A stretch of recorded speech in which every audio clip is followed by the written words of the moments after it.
Viva Voz, com Vera Magalhães.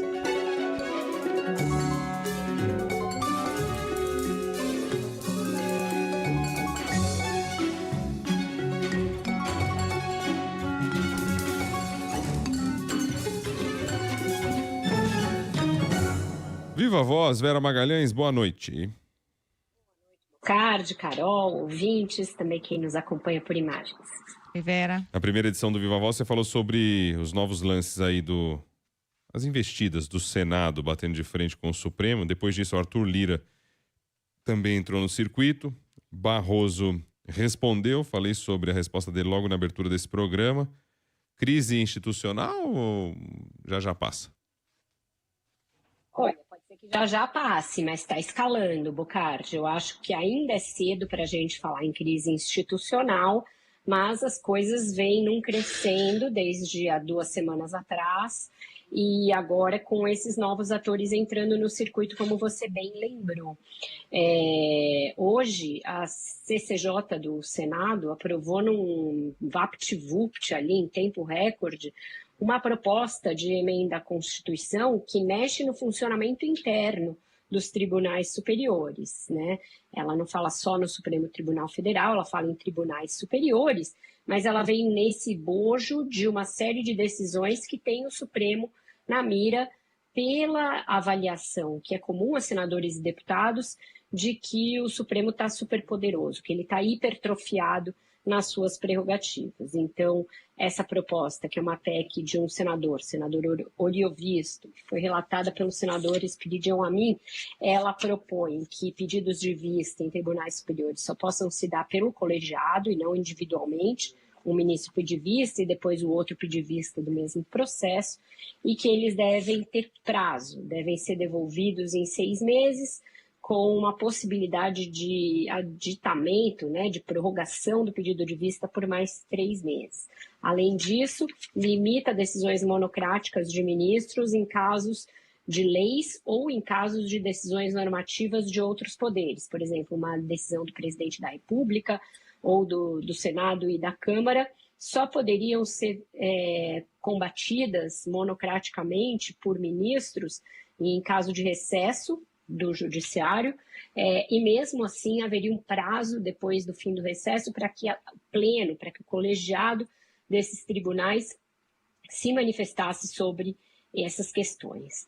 O mérito está equivocado dessa PEC? Não está equivocado. É excessivo o número de decisões monocráticas dadas por tribunais superiores. Você, numa liminar, muitas vezes acaba com uma lei ou com uma investigação, ou você põe alguém que está preso na rua. Então, é desejável que você tenha menos decisões monocráticas de ministros de tribunais superiores. Também é desejável que o pedido de vista não seja um subterfúgio para que o magistrado tire um projeto de pauta e nunca mais devolva, porque aquele projeto contraria ele, contraria o interesse de alguém, e aí ele pode não ter maioria para ganhar, então ele usa o pedido de vista como um escudo. Então, no mérito, as duas propostas são defensáveis e tem juristas muito respeitáveis que defendem as duas. Qual é o problema? O problema é que o funcionamento interno dos tribunais, o funcionamento interno de um poder, a rigor, não pode ser fruto de decisão de outro. O próprio Supremo, muitas vezes, é muito criterioso em não mexer, por exemplo, em funcionamento de CPI ou em funcionamento de comissões internas do Congresso e tal. Quando você fala isso para senadores, eles falam, eles não vivem dizendo que a gente tem obrigação de instaurar uma CPI? Dizem, mas dizem isso interpretando a Constituição. E na Constituição, hoje, não está esse tipo de limitação aos poderes do Supremo. Então, tem um impasse. O que os ministros do Supremo dizem é que mudanças no rito e no funcionamento do próprio judiciário têm que ser feitas internamente pelo judiciário e mudando o seu regimento primeiro, para depois isso constar na Constituição. Então, a gente tem aí um impasse colocado. O Arthur Lira foi comedido nas palavras, mas o que ele quis dizer é que tem de ter um freio para a atuação do Supremo, porque os poderes da República precisam se manter dentro dos limites constitucionais. e que ele tem absoluta certeza que o Senado e a Câmara estão dentro dos limites constitucionais, ou seja, se tem alguém, os que está subentendido, se tem alguém que está fora desses limites, é o Judiciário, é o Supremo Tribunal Federal.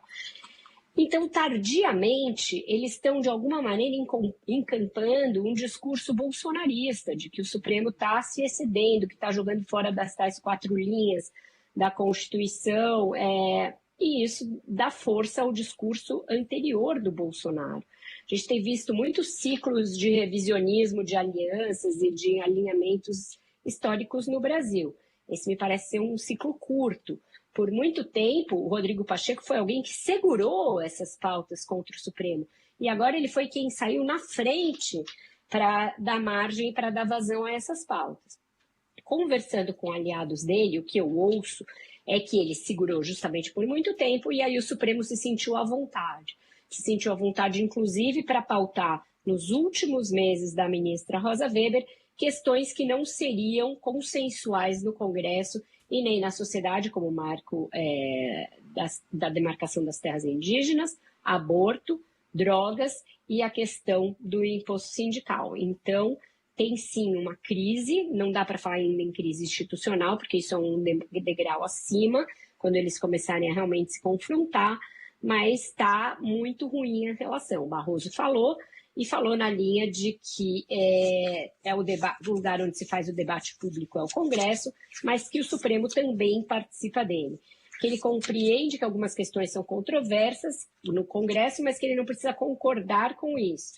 E que esse negócio, por exemplo, de você o Congresso poder rever decisões do Supremo, o Supremo não falar mais por último, ele comparou a Constituição ditatorial do Vargas, uma coisa que o Celso de Mello também fez ontem num artigo brilhante, que está publicado no site jurídico Conjur, que eu recomendo aos nossos ouvintes que tenham interesse por questões jurídicas que leiam, porque ele faz uma defesa veemente do papel do Supremo contra essa ideia dessa revisão feita pelo Congresso.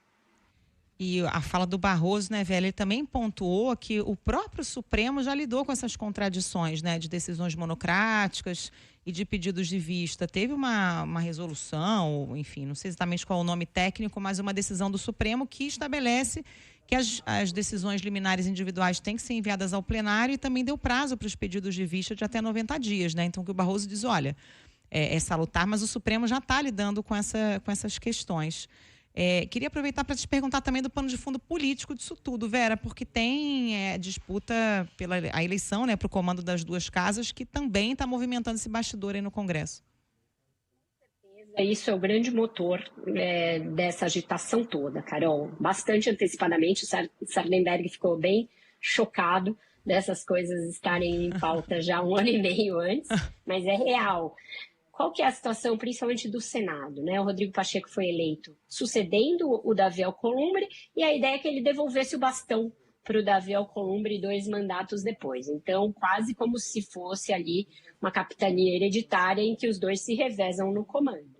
Só que mais gente começou a se interessar por ocupar essa cadeira. A gente teve agora em janeiro uma disputa que não foi tão simples quanto a do Lira, o Pacheco passou um certo sufoco entre o bolsonarismo e o Pacheco. E nesse momento, Pacheco se aliou ao governo Lula, e ainda era um defensor do Supremo. Agora, que tem outros partidos da base do Lula querendo ocupar a presidência do Senado, ele e o Alcolumbre estão se voltando para o bolsonarismo e buscando uma aliança com aliados do ex-presidente Jair Bolsonaro. Daí porque abraçar algumas dessas pautas conservadoras e abraçar a ideia de que o Supremo precisa ser contido são plataformas de interesse do Alcolumbre nesse momento. Agora, eles conseguem se eleger sem o apoio do governo? E mais, Davi Alcolumbre, que tem nada menos que 3 ministros nomeados, e o Rodrigo Pacheco, que tem o senhor Alexandre Silveira lá nomeado no Ministério de Minas e Energia, vão romper com o governo? Quando você fala com aliados dos dois, imagina, não vamos romper, mas o Supremo não pode sair à frente de questões que a sociedade não pactuou, etc. Então, eles colocam a discussão no plano das ideias, mas todo mundo no Senado com quem você conversa diz que o Alcolumbre está numa alucinada a campanha, que ele já ciscou com a ideia de se filiar ao MDB, de se filiar ao PSD para se tornar mais palatável, ele não foi bem recebido, então agora a terceira opção dele teria sido buscar o apoio dos bolsonaristas, e daí porque essa guinada radical aí. E o governo vai se meter nessa? Tem o problema da pauta econômica, não só essa, né? O governo precisa da fluidez aí do negócio. O governo está pisando em ovos nessa questão e está sendo cobrado dos dois lados. Tanto o Supremo quanto o Congresso estão dizendo que o governo está omisso nessa pinimba aí. Mas ele está na posição que é o seguinte, olha, essa treta não é nossa. Mas os dois lados estão dizendo que vai ter uma hora que eles vão ter que entrar. Por exemplo, um caso concreto e próximo. Em algum momento, o Lula vai ter de dizer se vai vetar ou não o projeto que foi aprovado no Congresso e que estabelece o marco temporal para a demarcação de terras indígenas. Ele vai deixar essa coisa correr solta e só o Supremo declarar inconstitucionalidade, ou ele vai atender o pedido da sua própria base, que é dele vetar, porque essa é uma plataforma de campanha dele, ser contra o marco temporal, tem lá a ministra Sônia Guajajara, tem outros e tal. O que os senadores falam quando você fala a esse respeito? Olha, o Lula não está nem aí, deixou o negócio correr solto aqui no Senado, a ministra Sônia Guajajara não estava nem no Brasil, e agora? O que o governo vai fazer? Então tem essa coisa, uma observação, tanto no Supremo quanto no Congresso, de que postura o Lula e o governo vão adotar. Não está claro, estão procurando ao máximo ficar de longe dessa guerra, porque para eles não interessa nem comprar um conflito com o Congresso e nem com o Supremo. Eles têm a pauta econômica que está deslanchando bem devagar, depois de umas semanas paradas, e aí o Lira está dizendo que pode não andar essa semana, mas que vai andar em breve. Então não é um momento que o governo queira criar uma marola com esse assunto, mas ele está sendo cobrado pelos dois lados a se posicionar nessa briga aí. Difícil de entender. Política brasileira não é para principiantes, hein, Vera? Sujeito com 3 ministros e buscando apoio da oposição. Dureza. Vera, é difícil até de entender, né? Vamos mudar de assunto, porque o Ministério da Justiça anunciou aí nos últimos dias aquele pacote, envio de Força Nacional para o Rio de Janeiro, está sendo questionado pelo Ministério Público Federal, e aí pisou no freio, adiou o envio da Força Nacional ao Rio, mais um sinal de que foi um plano ali feito de forma atabalhoada, né? Essas de fato, Carol, principalmente essa parte que o próprio plano chamou de emergencial. Então a ideia era atender a uma crise aguda que existia principalmente na Bahia e no Rio de Janeiro, e aí para a Bahia se destinou um recurso em dinheiro, e para o Rio essa ideia do envio de agentes da Força Nacional para reforçar a segurança pública e principalmente atuar ali no Complexo da Maré, onde a briga de facções criminosas está muito descontrolada. Acontece que no início da semana o Ministério Público Federal enviou um ofício ao Ministério da Justiça pedindo mais informações, de que maneira a Força Nacional vai atuar, como isso foi planejado, de que forma vai acontecer, se queixou do fato do Ministério Público ter sido informado pela imprensa, não ter sido parte ali na solução do projeto, e aí a ideia é que tem aí um prazo de 10 dias para acomodação das várias partes, para que se ouça o Supremo, porque o Supremo já deu algumas decisões sobre se você pode ou não fazer operações federais nas comunidades e de que forma isso pode funcionar. Então, a gente deve ter aí reuniões nos próximos dias entre representantes do Ministério da Justiça, e quem está à frente disso é o número 2 do Flávio Dino, o Ricardo Capelli, que também é candidato a ministro, inclusive. E aí, para os críticos do programa e para os críticos da atuação do Ministério da Justiça sob Flávio Dino,